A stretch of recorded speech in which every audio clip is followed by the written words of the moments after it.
빌립보서 2장 1절에서 4절 한 목소리로 합독하시겠습니다. 그러므로 그리스도 안에 무슨 권면이나 사랑의 무슨 위로나 성령의 무슨 교제나 긍휼이나 자비가 있거든 마음을 같이하여 같은 사랑을 가지고 뜻을 합하며 한 마음을 품어 아무 일에든지 다툼이나 허영으로 하지 말고 오직 겸손한 마음으로 각각 자기보다 남을 낮게 여기고 각각 자기 일을 돌볼 뿐더러 또한 각각 다른 사람들의 일을 돌보아 나의 기쁨을 충만하게 하라. 아멘. 지난주에 제가 집에 수요일 예배 마치고 집에 가면서 집사람에게 그랬어요. 야, 요즘 이제 빌립보서 1장을 가지고 한 4번인가 설교를 했는데 내가 설교를 굉장히 잘하는 것처럼 느껴진다고. 그러면서 제가 그랬어요. 재료가 좋으면 잘하게 되고 재료가 나쁘면 조금 못하게 된다. 이 빌립보서는 아마 누가 설교하더라도 설교를 잘 할 수 있도록 이 본문이 그런 본문인 것 같아요. 정리되어 있고 에베소서도 마찬가지지만은 정리되어 있고 또 그 내용이 계속적으로 어떤 한 내용을 계속 언급하는 것이 아니고 다음 내용으로 바뀌어지면서 또 짧은 6장밖에 안 되고 또 4장밖에 안 되는 그런 부분이기 때문에 그 내용 안에서 다양한 줄거리들을 이야기하고 있어서 본문을 준비하는 것도 굉장히 참 수월하다, 편하다라는 그런 생각이 듭니다. 제가 시편을 수요 강의를 다 했는데 시편은 정말 은혜롭긴 은혜로운데 8절씩 이제 22번을 이렇게 했는데 176절이니까 그래서 8절씩 22번을 하는데 지난주 했던 내용과 이번 주 했던 내용, 특히 시편 119편은 말씀에 대한 내용들입니다. 하나님의 말씀은, 하나님의 계명은, 하나님의 율례는, 하나님의 법도는 쭉 하면서 176절 중에서 말씀 관련되는 어떤 이 구절에 한 구절에 계명, 율례, 법도 뭐 이렇게 해서 요 말이 단어가 안 들어가는 구절이 2절밖에 없어요. 그러니까 계속 보면 이 말씀을 이런 관점에서 이런 관점에서 쭉 해가면서 그 말씀이 너무너무 은혜스러운데 잘못하면 지난주 말씀이나 이번 주 말씀이나 똑같은 말씀이 되니까 참 그 말씀의 의미들을 분석하고 또 새롭게 한다는 것이 굉장히 설교하면서 어려운 작업 중에 하나이기도 합니다. 그래서 이 성경 본문을 계속 연속으로 이렇게 강의해 나갈 때는 같은 말씀이 반복되면 지난주에도 이 말을 했는데 오늘 또 이 똑같은 말 비슷하게 나타나니 이런 고민들이 있는데 특히 에베소서 그리고 이 빌립보서는 그런 고민이 별로 없어서 설교 준비하기도 굉장히 참 좋고 그래서 아마 설교가 조금 다른 내용들보다 조금 더 깔끔하다 하는 이제 그런 부분들이 생기기도 합니다. 어쨌든 참 빌립보서 설교 잘 하는구나 생각되시면 이 본문은 설교하기가 그만큼 수월하다 하는 그런 의미이기도 합니다. 자동차가 움직이려면 여러분 뭐가 제일 중요합니까? 물론 다른 거 다 중요하지만은 자동차를 이렇게 외장까지 다 만들어 뒀습니다. 아무리 만들어 둬도 여러분 그 자동차에 뭐가 없으면 움직이지 못합니까? 엔진이 없으면 엔진이 있어야 됩니다. 엔진이 있고 그 엔진이 기름에 들어가서 작동되어야만 그래야만 자동차가 움직이게 되는 거예요. 뭐 거대한 배라든가 또 비행기라든가 할 것 없이 아무리 큰 물건이라도 또 건물이라도 엔진이 있으면 그 엔진이 그 물건과 또 그리고 건물과 배와 자동차 이 모든 것을 움직이는 그런 모습을 볼 수 있습니다. 사람의 몸에도 엔진이 있어요. 만일 사람의 몸의 엔진을 비교한다면 뭐가 사람의 몸에서 사람을 움직이는 엔진일까요? 예, 심장입니다. 심장. 이 심장에서 마치 엔진에서 기름이 돌면서 그러면서 차를 움직이게 만드는 것처럼 사람의 피가 돌면서 그러면서 사람이 움직이는 그런 모습을 볼 수 있는데, 자, 이 심장이 계속 피를 보내줘야 돼요. 공급해줘야 돼요. 그러니까 펌핑하면서 그러면서 또 피를 이 심장에서 보내주고, 그러니까 아이들의 심장은 벌떡벌떡 잘 뛰어 있고 굉장히 어떤 뭡니까? 역동성이 있는 겁니다. 그런데 나이가 들어갈수록 조금만 이렇게 무리하면 허걱하면서 숨이 차지 않습니까? 왜 그런 겁니까? 심장의 기능이 그만큼 늘어지고 또 낡았고 노후화된 그런 모습 때문에 이런 일이 생기는 것을 볼 수 있습니다. 그래서 사람에게 이처럼 심장이 굉장히 중요한 일입니다. 고대 이집트 사람들은 사람이 죽으면 죽은 사람의 심장을 저울에 달아서 그의 인간됨을 확인했다, 그렇게 말합니다. 그래서 저울에 달아서 저울에 이 무게가 많이 나가면 이 사람들의 장례는 아주 성대하게 치러주고, 무게가 적게 나가면 성대하게 치러지지 않았다. 왜? 이 사람은 삶을 제대로 살지 못했기 때문이다. 이제 그런 이야기가 있을 정도로 이 고대 사회로부터 사람을 움직이는 아주 중요한 요소가 사람의 심장이다, 이렇게 말합니다. 여러분, 그런데 시편 7절 8절 말씀에 의로우신 하나님이 사람의 심장을 감찰하시나이다, 이렇게 말합니다. 의로우신 하나님이 사람의 심장을 감찰한다. 아니, 무엇 때문에 사람의 심장을 감찰합니까? 보십시오. 막 어떤 이 흥분되도록 만드는 그런 이야기를 듣고 그런 경험을 우리가 맞이했다. 그러면 어떤 일이 생깁니까? 심장이 더 벌떡벌떡 막 박동하는 거예요. 자, 이 심장이 많이 박동하면 우리 얼굴에 어떻게 되는 겁니까? 뻘겋게 되는 거예요.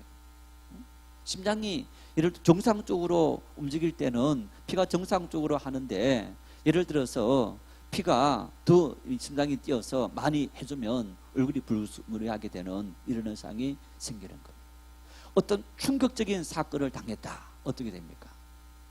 심장이 사늘하게 식어지면서, 그러면서 사람의 얼굴이 뭐 하얘진다든가 이런 현상이 생기는 것은 심장 박동이 그만큼 띄워주지 못하기 때문에 생기는 현상들인 것을 우리가 볼 수 있습니다. 그래서 이 심장은요, 느끼는 거예요. 삶을 통해서 수많은 사건들이 우리가 그 모든 것을 느끼면서 이 심장 박동을 통해서 우리 몸에 여러 가지 현상이 생기는 것을 우리가 볼 수 있는 거예요. 그런데 오늘 이 말씀을 보니까 의로우신 하나님이 사람의 심장을 감찰한다, 이렇게 말합니다. 무슨 얘기입니까? 믿음의 삶을 살아가면 하나님께서 이 심장이 제대로 뛰고 있는지 제대로 뛰지 못하는지 그 모든 것을 하나님께서 보시면서 조정해 주신다라는 의미가 있는 겁니다. 그래서 어떤 사건을 당했을 때 이것이 너무 기쁜 일이다, 아니면 너무 충격적인 일이라서 우리에게 이 심장마비가 올 정도의 일이다, 그 모든 것을 하나님을 믿는 믿음의 사람들에게 하나님께서 조정해 준다는 겁니다. 조절해 준다. 너무너무 충격적인 사건들도 덜 충격적인 일로 다가오도록 만들고, 또 아주 기쁜 일들도 조절할 수 있는 그런 능력이 있게 된다는 겁니다. 여러분, 자식을 정말 사랑하는 부모님이 자식이 지금 교통사고 나서 혼수 상태에 있다, 살지 죽을지 모른다, 그 소식을 나이가 든 어머니가 소식을 들었다. 어떤 마음이 생기겠습니까? 아마 많은 부분 심장마비가 그 어머니에게 올 수 있는 거예요. 예전에 아들 한 명이 이제 목사님인데 출장을 이렇게 갔다 오다가 그 시골길 이제 다른 노예 이렇게 갔다가 오는데 시골길을 가는데 덤프 트럭 한 대가 추월해서 이렇게 이제 좀 굽어 있는 길 추월해서 이 차가 오는 걸 못 보고 들이받아 갖고 그래서 혼수 상태에 빠진 거예요. 이제 그 목사님이 그 사건으로 인해서 제대로 움직이지도 못하고 활동을 하는데 굉장히 모든 것이 부자연스러운 삶을 평생 동안 살아간 거예요. 이제 그 일을 그 어머니가 듣게 됐는데 그 어머니가 자녀들에게 이렇게 말했다는 겁니다. 큰 일을 맞이했으면 마음을 크게 먹고 작은 일 같으면 마음을 작게 먹어라 이렇게 말하더라는 거예요.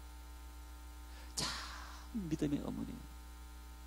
그분이 자녀들이 여러 명 있는데 2명 자녀가 목사님이고 또 딸 1명까지 3명이 신학 관련 일들을 할 정도로 참 믿음의 자녀들을 양육한 그런 어머니였는데 이분이 참 힘들게 자녀를 키우면서 많은 어려운 일이 있었을 텐데 하나님께서 그분에게 주시는 지혜가 바로 우리의 삶에 많은 충격을 줄 수 있는 그 일임에도 불구하고 믿음의 사람은 하나님께서 우리를 지키시기 때문에 이러한 삶을 살고 모든 것이 하나님의 뜻이기 때문에 이러한 삶을 사는 것이 그리스도인의 삶의 모습이란다 하는 이야기를 해주신 거예요.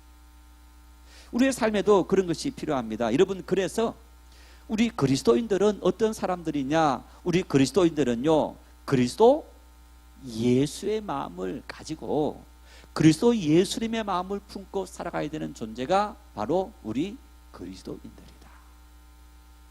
내 마음이 아니고 세상 마음이 아니고 인간의 마음이 아니고 그리스도 예수님의 마음. 예수님께서 인생을 이 땅에 살아가면서 어떤 마음을 품었고 예수님께서 사람들에게 어떤 마음을 원하시느냐, 그 마음을 품고 사는 것이 그리스도인의 삶의 모습이다 라고 이야기하는 겁니다. 몇 주 동안에 빌립보서 1장을 하면서 바울 사도가 복음을 증거하면서 이 빌립보 교회에게 편지를 써보내면서 이 빌립보서를 기쁨의 서신이다 그랬습니다. 그리고 바울 사도의 사역에 있어서 가장 헌신적으로 참여했던 교회가 누구였느냐? 빌립보 교회였다. 그래서 바울 사도는 빌립보 교회 성도들이 자기들도 가난한 중에 바울 사도가 로마 감옥에 갇혀 있는 것을 보면서 에바브로디도라는 자기들의 지도자를 보내서 그래서 바울 사도를 이렇게 돕도록 만들었던 그런 일들. 그런데 그 에바브로디도가 병들어서 힘든 상황에 있었는데 그 소식을 들으면서 빌립보 교회 성도들이 근심하게 되고 다행히 에바브로디도가 나았습니다. 그래서 에바브로디도를 보내면서 그리고 이 편지를 써보내면서 내가 너희들 때문에 너무너무 기뻐하고 너무너무 감사하단다 하는 그 사실들을 빌립보 1장에서 언급하고 있었다 그랬습니다. 그런데 이런 빌립보 교회도 이 빌립보 교회도 문제가 있었어요. 문제가 있었어요. 여러분, 간혹 교회 공동체 안에서 시험 드는 분들이 있는데 야, 교회가 이럴 수 있어. 예수 믿는 사람이 이럴 수 있어. 목사가 이럴 수 있어. 장로가 이럴 수 있어. 검사가 이럴 수 있어. 이런 이야기들을 합니다. 아마 믿음의 사람들, 교회 공동체 안에서 살아가는 어떤 삶의 모습을 보면서 우리는요 이런 기대를 합니다. 예수님 믿고 이 공동체에 속하기만 하면 그 사람은 마치 성인 군자가 되는 것처럼 생각하는 거예요. 자, 이 시간에는 우리 믿음이 별로 없는 사람들보다는 그래도 믿음이 있는 분들이 다 오신 거예요. 우리 뭐 그런 말 하지 않습니까? 가슴에 손을 얹어놓고 한번 생각해 보라. 우리 가슴에 손 얹어놓고 생각할 때 여러분, 내가 직분이 교회의 항전직인데 아니면 30년 40년 믿었는데 믿어오면서 또 교회 공동체에서 누구 만났을 때 야, 저 사람 나빠. 그 사람은 나한테 아무것도 안 했는데 괜히 나빠진다든가 아니면 우리가 믿음의 삶을 살아가면서 어떤 기분 나쁜 일 있으면 성낸다든가 화낸다든가 한 적이 있습니까? 없습니까? 없으세요? 예, 어쩌면 다 있을 거예요. 다 있습니다.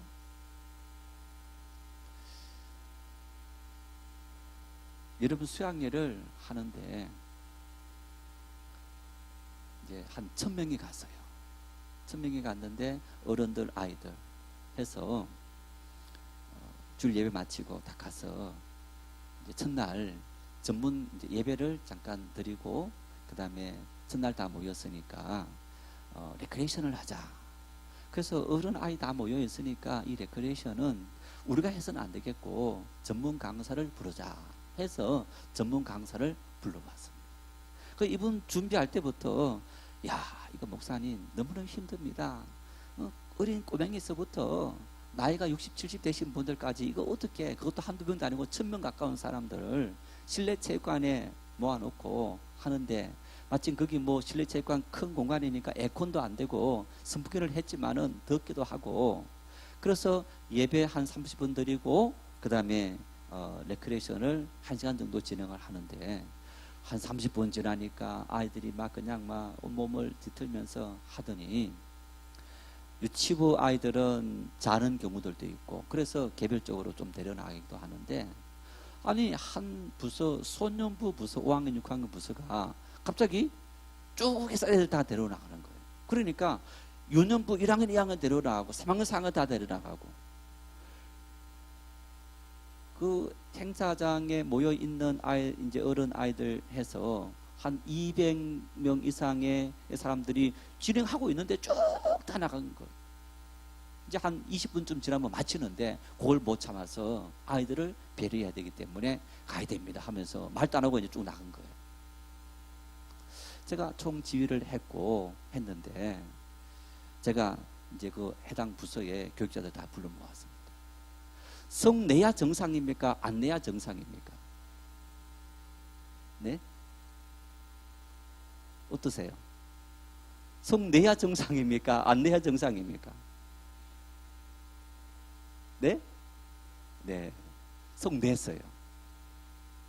아니 행사를 망치려고 하느냐 조금만 참으면 되는데 예를 들어서 우리도 아이들 다 있고 다 있는데 그거 모르고 진행한 거냐 좀 그런 부작용이 있음에도 불구하고 했다. 협조를 해야지 좀 짜증 섞인 그런 이야기를 했어요. 그렇게 했는데 교육위원회 이제 교육학교가 다 합쳐서 갔으니까 교육위원회 모임을 하는데 이제 저한테 그 얘기 안 들어오면 괜찮은데 들어왔어요. 아니 목사님이 성내느냐고. 여러분 목사도 성내입니다. 우리가 믿음의 삶을 살아간다면서 속상할 때가 많아요. 막 불불 오를 때도 많고 단지 그런 것들을 우리가 참 조절하기 위해서 노력하는 삶을 살아가는 것입니다. 바울 사도가 보았을 때 정말 너희들은 참 내가 보았을 때 너희들 때문에 내가 기뻐한다 했는데도 불구하고 빌립보 교회에 어떤 문제가 생겼느냐 다툼이 있었던 거 분쟁이 있었던 거 어쩌면 이 다툼과 분쟁들 가운데는 서로가 시기하고 질투하는 거 더 열심히 하려고 하는데 여러분 그런 거 있잖아요. 아이들처럼 어른들도 다 그런 마음이 있어요. 더 열심히 하려고 서로가 참 같이 잘하자 하면 되는데 질투하면서 서로가 잘하려고 하는 그런 질투의 마음들이 다툼이 되고 어떤 이 파장이 되는 대표적으로 고린도 교회가 그 문제가 아주 심각했고 은혜스러웠던 빌립보 교회에도 그런 문제들이 있었던 겁니다. 그래서 바울 사도가 2장에 들어오면서 어떻게 말했느냐 너희들이 그리스도 예수의 마음을 가져야 된다.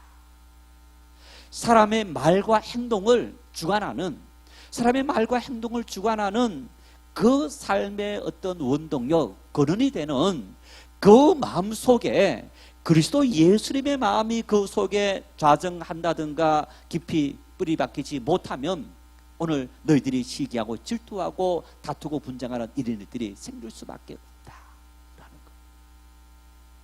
그게 사람에게 있는 마음인데 바로 바울 사도는 로마서 7장 말씀에 내 마음속에 두 가지 법이 있더라. 하나는 하나님의 은혜 성령을 따라 살아가려는 하나님의 은혜를 따라 사는 성령의 법이 있고 하나는 육체의 소욕이 있더라.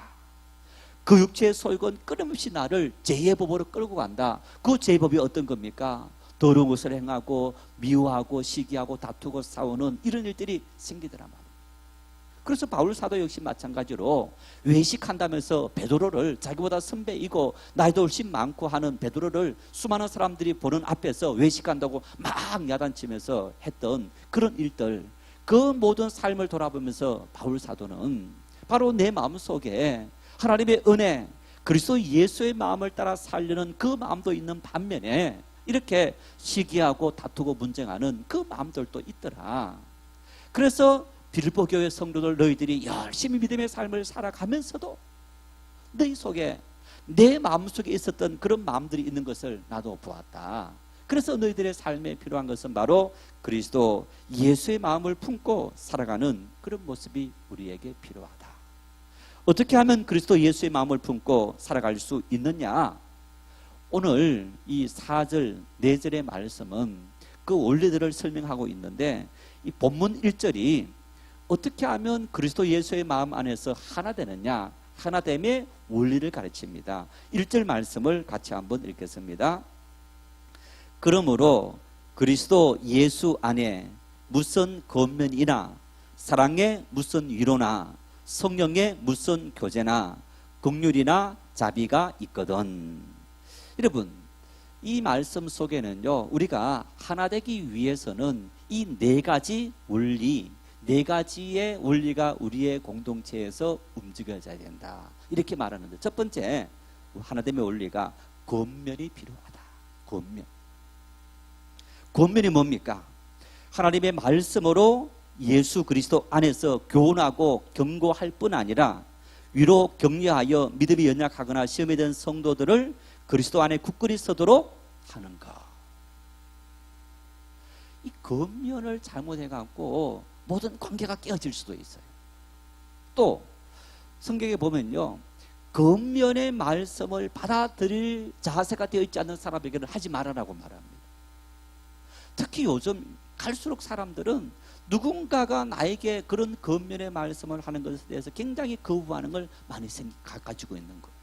그러나 하나 되기 위해서는 그 사람의 잘못된 마음, 잘못된 삶에 대해서 그런 일이 일어났을 때는 그 사람에게 하나님의 말씀으로 너희의 이런 행동은 이런 말씀에 위배되고 이런 부분에 잘못되었다, 경고하고 뿐만 아니라 격려하여 믿음이 연약해서 시험에 든 성도들을 하여금 하나님 말씀으로 온전히 오도록 만드는.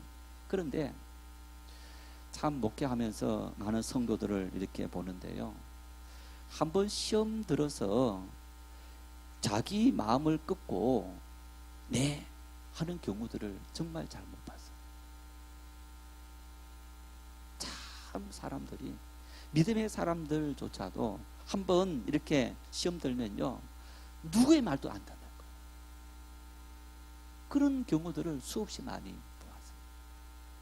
우리는 정말 믿음의 공동체 안에서 하나가 되기 위해서는 그런 일에 있어서 우리가 열려있는 삶의 자세가 필요하고, 그리고 또 권면하는 사람도 아무나 말을 함부로 할 수는 없는데 참 기도하면서 조심스럽게 권면하는 이런 일들이 우리에게 필요하다. 그래서 이 권면이 있는 것, 이 권면이 있는 삶 속에서 우리가 마음들을 하나로 만들 수 있는 삶의 모습이 되어진다. 알면서도 권면하지 않는 것, 그 마음이 하나 될 수가 없는 거예요.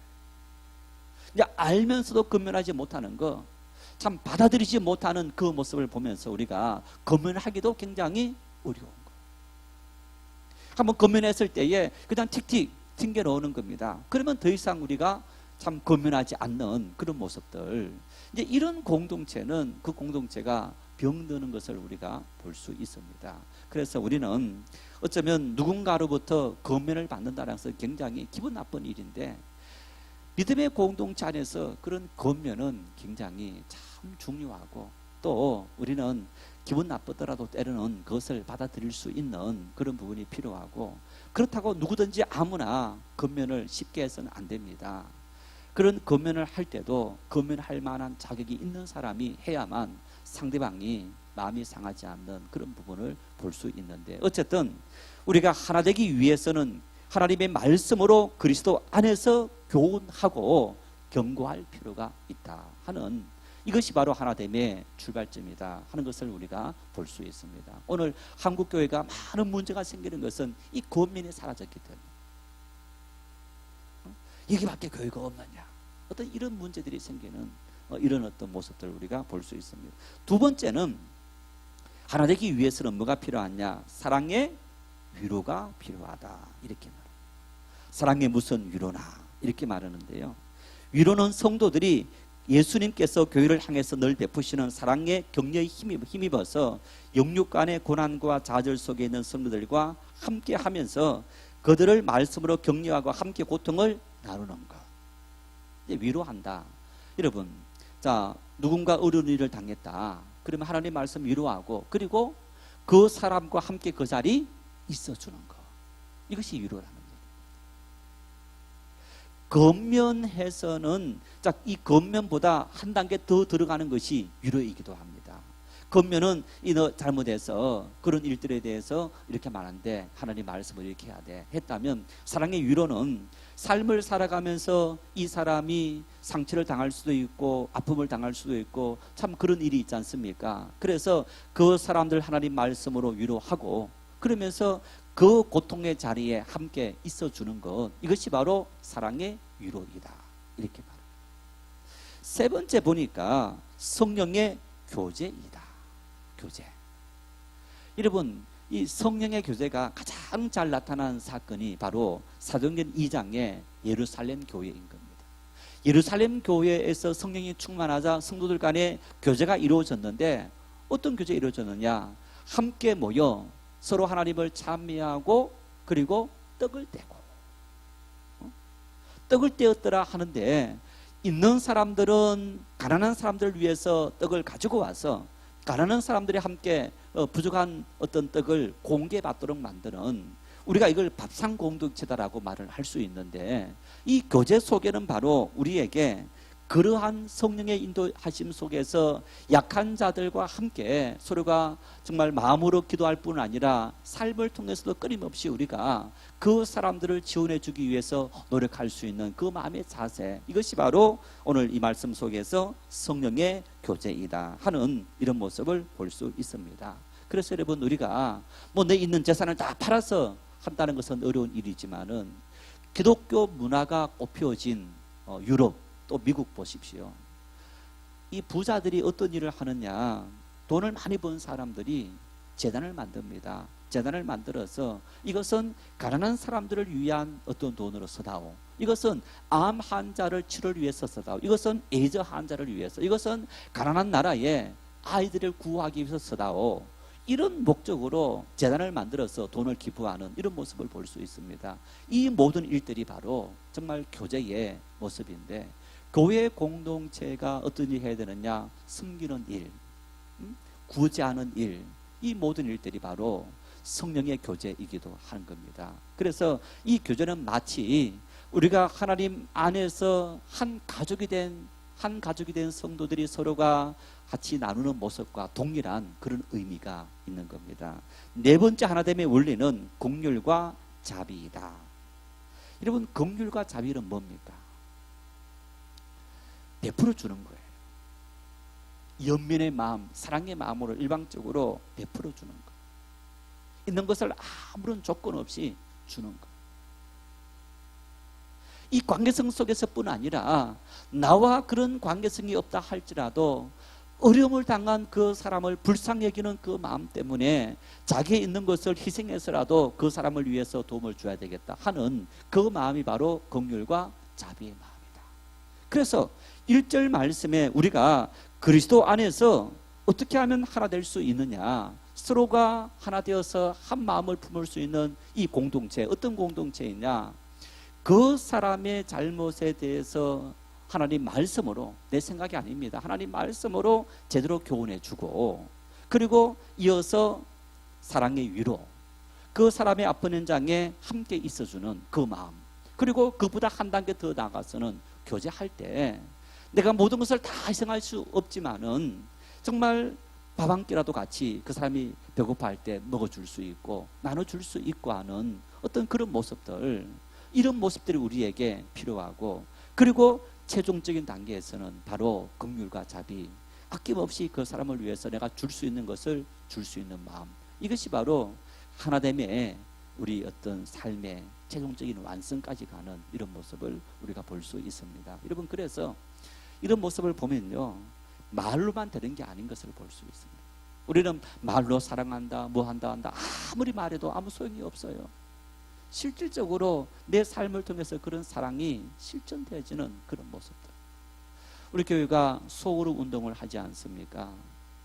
여러분, 우리가 한국 교회가 이제 구역 단위, 구역 단위는 같이 모여서 성도들이 함께 그 지역 같이 살아가는 사람들이 모여서 예배하고 어떤 뭐 그런 공동체였다면, 이 소그룹 공동체는 바로 이런 하나됨을 추구하는 어떤 그런 모임이다라고 말할 수 있습니다.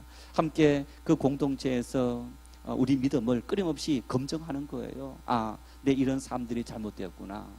요즘은 그런 일들을 굉장히 기분 나쁘게 받아들이지만은 그 하나님 말씀을 통해서 내 삶의 거울을 삼아서 아, 이것이 나에게 주신 하나님의 교훈이구나, 권면이구나라고 받아들이면서, 그러면서 그 공동체에서 또 우리가 함께 참 아파하는 사람들, 제가 우리 이제 예를 들어서 우리 교회 이분의 부모님이 돌아가셨습니다 라고 하면 그 같은 또래라도 안 올 사람들인데 그 소그룹에 같이 있으니까 아무리 멀어도 같이 문상을 가지고 위로해 주는 일입니다. 그 슬픔 현장에 같이 있어주는 겁니다. 이게 소그룹 공동체가 지향하는 일이에요. 그리고 뿐만 아니라 그 속에서 교제라는 얘기는 정말 그 사람이 좋은 일이 있을 때는 정말 기뻐해 주고 슬픈 일이 있을 때는 또 위로해 주면서, 그러면서 그 사람을 우리가 도울 수 있다면 함께 돕기도 하고, 이런 어떤 마음들, 한 마음을, 기쁨을 갖는 것. 이제 여기에서 한 단계 더 나아가면 정말 그 사람이 어린이를 취했다. 그러면 정말 내가 줄 수 있는 것을 정말 줄 수 있는 마음, 이 마음까지 가는 것이 하나됨의 원리인 것을 오늘 바울 사도는 빌립보 교회 성도들에게 말을 하고 있는 거예요. 2절 말씀은 하나됨의 원리에 기초한 마음의 태도를 말씀합니다. 이 하나됨의 4가지 원리에 기초해서 우리가 어떤 마음의 태도를 가지고 살 거냐, 우리 2절 말씀을 같이 읽겠습니다.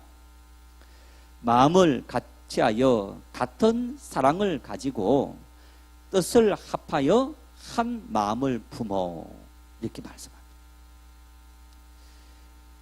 한 마음을 품는데, 이 마음을 품는데 뭐가 필요하냐? 이제 같은 사랑을 가져야 한다. 이렇게 말해요. 같은 사랑. 이 무슨 말일까요? 여러분, 두 연인이 사랑하는데 한 사람이 너무너무 일방적으로 사랑해. 다 주는 거예요. 그런데 한 사람은 철저하게 조건적인 사랑이야. 이 두 사람이 만나서 결혼해서 살아간다. 잘 살까요? 못 살까요? 나중에는 문제가 생깁니다. 같은 사랑이 아닙니다. 남편은 다 주는 사랑인데 아내는 어떤 이 사랑을 주니까 내가 조건적으로 이렇게 한다. 계속 그런 사랑이 되어진다면 그 둘의 사랑은 때가 되면 깨어지는 거예요. 남편으로부터 그런 능력들을, 그런 사랑을 공급받지 못했을 때는 사랑이 중단될 수밖에 없는 일. 또 사람의 사랑이라는 것은요, 계속적으로 준다, 주기만 해서 사람이 살아갈 수 없는 신이 아니기 때문에, 그래서 우리가 같은 사랑을 가져야 된다는 얘기는 그 사랑의 무게, 또 사랑의 방향, 향배, 이런 모든 것들이 같아야 된다라는 어떤 그런 모습들. 그래서 우리가 참 사랑을 할 때 성도 안에서 사랑을, 어떤 사랑을 해야 되느냐? 그리스도 예수 안에서 사랑. 그 사랑은 어떤 사랑이냐? 끊임없이 베푸는 사랑입니다. 아가페 사랑, 주는 사랑입니다. 여러분, 많은 것을 목숨을 줘야만 주는 겁니까? 아닙니다. 밥 한 끼 사주는 것도 주는 거고, 기도해 주는 것도 주는 거고, 뭔가 예를 들어서 자녀가 참 병원에 입원해 있더라. 그러면 단돈 얼마라도 병원을 보태주는 거 주는 거예요. 사랑인 거예요. 그래서 우리가 내가 너에게 이 사랑을 베풀었는데 그 사랑에 대해서 대가를 바라지 않는 마음, 그 마음을 가져야 되는 거예요. 그런데 그 마음이 나만 그렇게 가지는 것이 아니고 너 또한 그렇게 가져야 하는 거예요. 우리 소그룹 모임을 하다 보면요, 아니면 어떤 모임을 하다 보면 이런 일이 있죠. 내가 밥을 한 끼 샀어요. 아, 저 사람은 돈이 많으니까, 저 사람은 돈이 많으니까 살 수 있는 거야. 계속 이 사람만 사고 나는 계속 얻어먹기만 한다. 이거 어떻게 될까요? 이 문제가 생기는 거예요. 돈 많은 사람이 사줄 때는 5만 원짜리 사준다면 나는 5천 원짜리 사주더라도 한 번은 사줘야 되는 거야. 이게 관계이성이에요. 이 같은 사랑인 겁니다. 참 중요한 일이에요. 너는 밥을 사줬다면, 뭐 2만 원짜리 밥을 사줬다면 나는 5천 원짜리 커피 한 잔 사주겠다. 여러분, 이렇게 같이 사랑을 상대방에게 돈이 많아서 베푸는 게 아닙니다. 사랑의 마음이 있어서 베푸는 거예요. 그런 같은 정말 조건을 따르지 않고 베풀어 주려는 그 마음이 있어야만 온전한 하나됨을 추구할 수 있게 되더라 하는, 그러면 하나님의 교회 공동체에 우리가 하나됨의 원리의 기초와 마음의 태도는 어떤 거냐? 바로 주고 바라지 마세요. 자, 여러분, 우리 교회에서 누가 결혼식 한다, 또 장례를 당했다, 축의금을 주고 아니면 조의금을 줬어요. 나중에 우리 집에 어떤 일을 당했는데 저 사람이 하지 않았어. 저럼 나는 말이야, 너 집에 5만 원, 10만 원 줬는데 너는 단 한 푼도 안 하고 딱이 싹 닦느냐? 어떻게 됩니까? 시험 들어요. 그래서 내가 말하지 말고 주는 거야. 그리고 또 상대방도 내가 5만 원 받고 10만 원 받았지만은 참 내가 그렇게 도움이 되었다, 내가 그렇게 줄 수는 없지만은 작은 것이라도 같이 줄 수 있는 그 기본적인 마음, 이 마음을 갖는 것이 참 우리에게 중요하다. 이렇게 오늘 바울은 언급하고, 두 번째는 뜻을 합하라 이렇게 말합니다. 뜻을 합하라. 여러분, 이 마음은 우리가 그리스도 안에서 살아가면서 우리의 뜻이 일치되어야 된다라는 이런 모습을 볼 수 있는데, 그 뜻이 합해진다는 것은 성도들 교회 공동체에 있어서 가장 중요한 것은 섬깁니다. 섬깁니다. 인자간 곳은 섬김을 받으려 함이 아니야 도리어 섬기려 하고 자기 목숨을 많은 사람의 대속물로 주려 함이니라. 하나됨을 위해서 우리의 마음의 태도는 뜻을 합쳐야 되는데, 그 뜻이 어떤 뜻이냐? 섬깁니다. 희생입니다. 내가 너를 위해서 섬기기 위해서 노력한다. 그 마음을 우리 서로가 가지게 될 때, 여러분, 우리는 기쁨으로 우리가 이 공동체에서 믿음의 생활, 다툼이 없이 믿음의 생활을 잘 할 수 있는 그런 우리가 될 수 있더라 하는 것을 볼 수 있습니다. 이어서 3절에는 하나됨을 위한 구체적인 행동을 제시하고 있습니다. 3절 읽겠습니다. 아무 일에든지 다툼이나 허영으로 하지 말고 오직 겸손한 마음으로 각각 자기보다 남을 낮게 여기고. 자, 우리가 하나님을 위해서 행해야 되지 않습니까?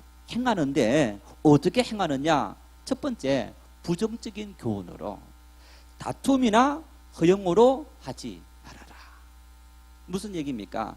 다툼으로 한다는 얘기는 어떤 이 당파성에 의해서 나와 그리고 누군가가 속해 있는 어떤 우리, 몇 명이라도 그 우리를 드러내기 위해서, 또 우리의 주장을 어떤 나타내기 위해서 하는 이런 일들 하지 말아라 하는 것을 볼 수 있어요. 여러분, 하나님의 교회 공동체에서 누가 영광 받아야 합니까? 누가 드러나야 합니까? 하나님 예수 그리스도께서 영광 받으시고 드러나야 하는 것. 그런데 내가 드러나고 우리의 입장에 드러나고 우리 입장을 우리가 무슨 일이 있더라도 꼭 이루어야 돼. 여러분, 이런 모습 때문에 오늘 한국교회가 초토화가 되는 거예요. 다 그런 게 아닙니까? 교회들 생기는 수많은 문제들이 상대방 전부 서로가 다 하나님의 영광 위한다 하는 거예요. 그런데 그것이 하나님의 영광 위한 일이 된 겁니까? 안 된 겁니까? 수많은 이웃들에게 심지어 방송 보도를 통해서 다 그런 모습들이 다 덜쳐서 드러나면서 이런 문제들이 생기는 것을 우리가 볼 수 있는 거예요.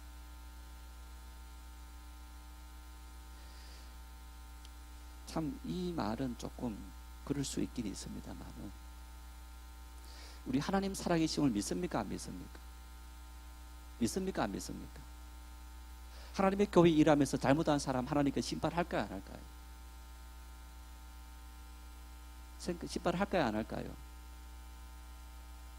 왜? 아니 믿습니다 해놓고 그건 안 믿어집니까? 자, 하나님 살아계심을 믿습니까? 믿어요? 자, 그러면 주님의 교회 일을 하면서, 목사가 주의 일을 하면서, 장로가 주의 일을 하면서, 권사 집사가 주의 일을 하면서 잘못했다, 하나님 심판합니까 안 합니까? 안 합니까? 심판 안 한다고 생각하니까 내가 해야지 해서 다툼이 생겨요.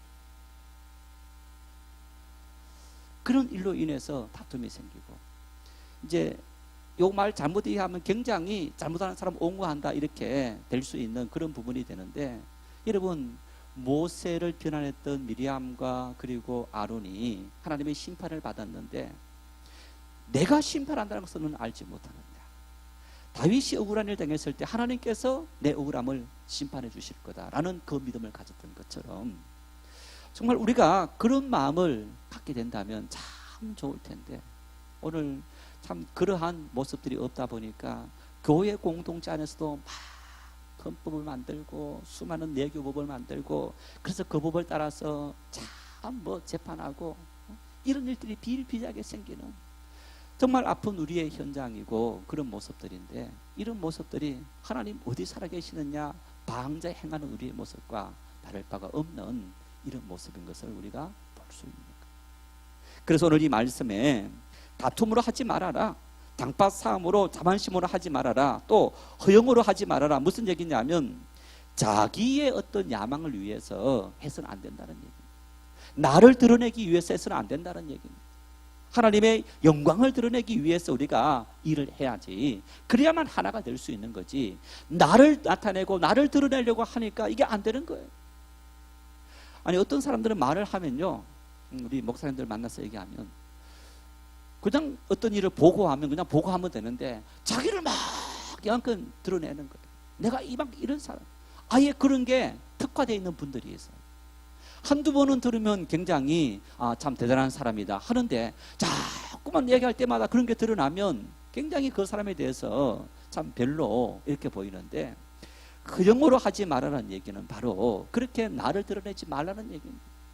주께서 함께 하셔서 이 모든 일들이 이루어졌다. 주님께서 어떤 우리가 그런 마음을 가지고 해야만 하나 될 수 있는 거지, 어떤 일을 했을 때 누구 한 사람을 드러낸다. 제가 또 수양회 이야기인데, 우리 여름에 수양회 이제 곧 해서 준비위원회도 구성할 텐데요.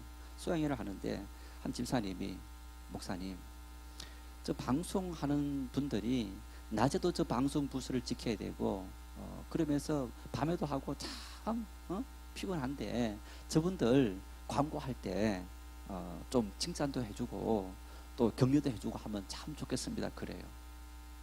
이제 그 권사님 말씀이 맞아. 근데 이제 거기 방송 부스를 지키는 사람들은 사실은 이제 많은 사람들 중에서 교회 직원이 2사람이 있는 거예요.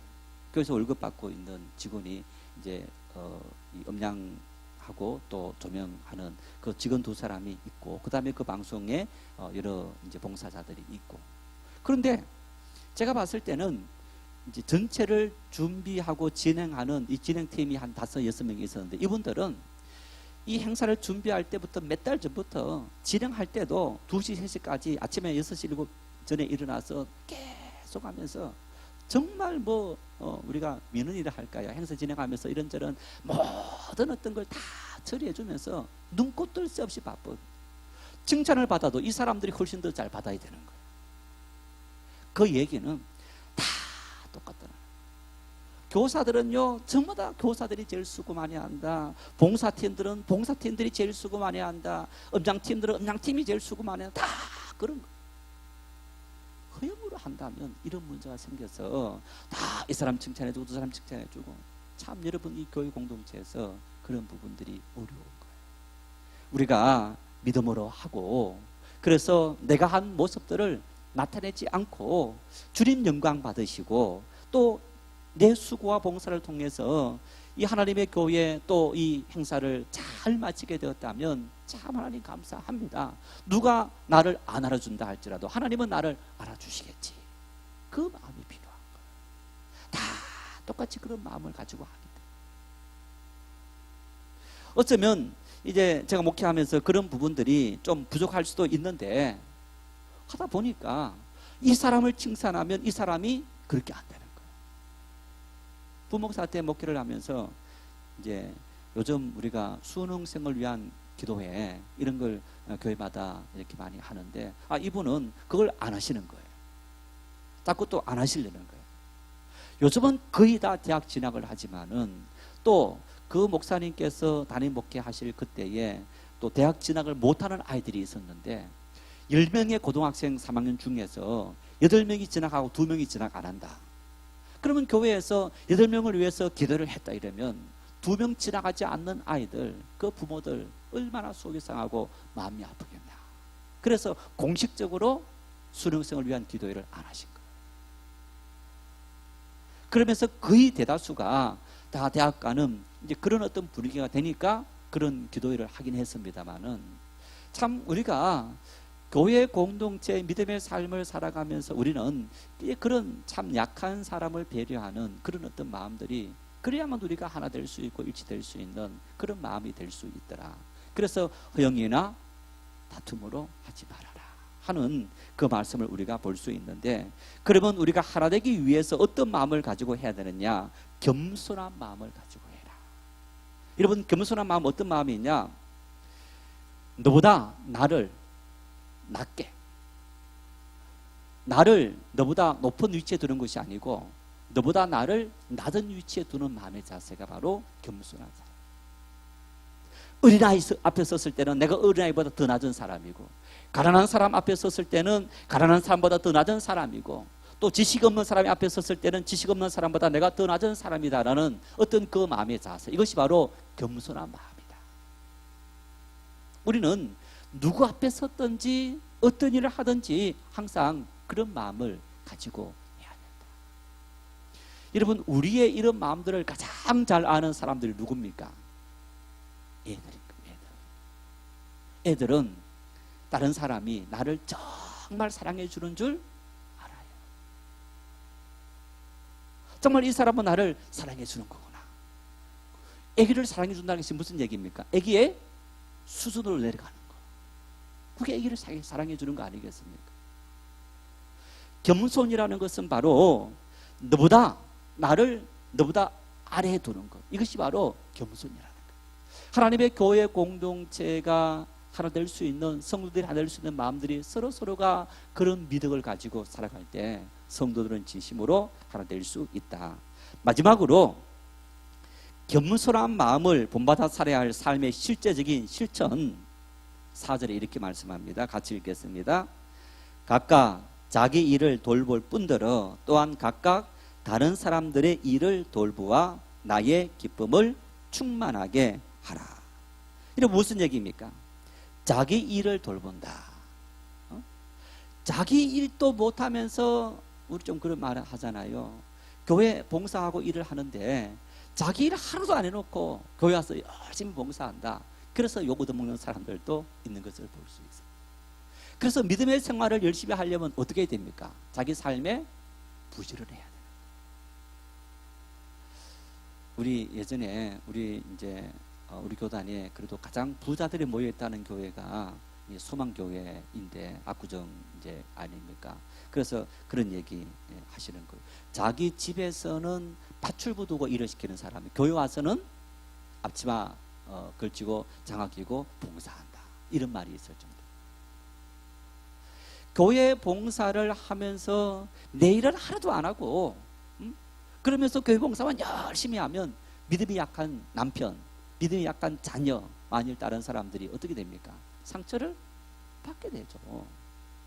그래서 자기 일을 열심히 돌보아야 된다는 거예요. 나에게 맡기진 글들 최선을 다해서 일해야 된다는 거예요. 자, 어떤 일을 교회 안에서 만일 분담을 한다. 너는 이 일이고 나는 이 일이야. 그런데 하다 보면 자기 일은 하나도 안 하고 다른 사람 일만 시건 도와주고 간섭하고 개인의 일도 마찬가지고 함께하는 일 속에 역시 마찬가지로 우선 나에게 맡겨진 그 일들, 남을 탓하든가 환경을 탓하지 말고 그 일에 최선을 다하고 이어서 다른 사람의 일을 돌아보라. 성실히 다른 사람의 일들을 함께 돌아보는, 여러분 이 부분들은요, 요거 먼저 하고 그 다음에 요거 해야 된다라는 것이 아니고 사실은 동시에 해야 되는 거예요. 그리스도인들은 내일 또 열심히 하고 남의 일, 또 교회 공동체 일들, 그일도 똑같이 열심히 하려는 그 마음, 이 마음을 우리가 품을 때 우리는 진정으로 하나 될 수 있는 그런 모습이 될 수 있다. 이제 1절에서 4절까지는 우리가 그리스도 예수의 마음을 가져야 되는데, 그리스도 예수의 마음은 하나됨의 마음이다. 그러면서 하나됨이란 뭐냐, 어떻게 하면 하나 될 수 있느냐 하는 사실을 언급했고, 다음 주에 5절부터 쭉 나가면서 예수님의 하나됨의 마음과 겸손의 마음과 섬김의 마음에 대한 그 내용들을 쭉 언급하고 있는데, 어쩌면 여러분 제가 말씀드린 것처럼 이 빌립보서는 말씀을 전하는, 음식을 만드는 재료가 좋으면 좋은 음식을 그래도 만들 수 있는 것처럼 정말 이 빌립보서는 우리가 교훈으로 삼을 수 있는 말씀에 아주 풍성한 재료가 많은 본문들이기도 합니다. 다시 말하면 우리가 이 빌립보서의 말씀을 통해서 교훈을 얻을 수 있는 것이 굉장히 많다라는 의미이기도 합니다. 그래서 많은 성경들이 있지만은 또 우리가 중점적으로 대해야 될 말씀들, 로마서, 에베소서, 빌립보서, 갈라디아서, 이런 말씀드린 것을 우리가 볼 수 있는데, 갈라디아서, 로마서 이 부분들은 복음의 핵심에 대한 언급들이 많이 있다면, 바로 이 빌립보서 같은 경우에는 성도들의 관계성 속에서 일어나는 일들에 대한 언급들이 굉장히 많이 있기 때문에 우리가 쉽게 접할 수도 있고 또 더 우리에게 은혜로 다가오는 그런 말씀이기도 합니다. 이 말씀들을 통해서 우리의 신앙이 더 자라고 하나님의 교회 공동체 안에서 우리가 진정으로 그저 단순한 이 거칠어적인 만남이 아닌 하나님의 만남을 이룰 수 있는 그런 믿음의 공동체 우리 모두가 될 수 있기를 바랍니다.